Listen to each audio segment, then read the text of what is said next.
Have you developed your vision and story? We like to call this, what is your case for support? What is the why behind all the things that you are doing as a church when you are locking arms with those precious people who are coming in and week out to fund the ministries and grow more ministry dollars to be able to see people's lives truly being changed? Have you developed your vision and story here at year end to let people know these four things that we're talking about on the bottom of this slide?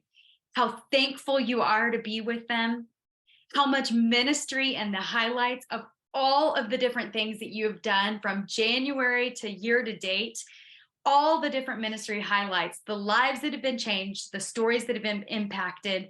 Have you cast the vision for 2023 and beyond? And are you going to give them a call to action?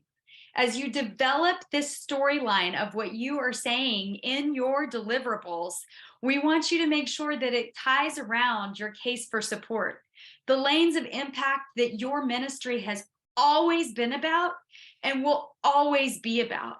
In your church, that might be things like next generation. It could be missions and local and global outreach. Perhaps a lane that you will always be about, that you can share your vision and story of where you've been and where you're headed, are going to be the ministries that take place on your campus week in and week out as you're expanding campuses or growing in church planning ways. We want your story to be clear and concise around the impact that you have had this year and the impact that you plan to have in the future.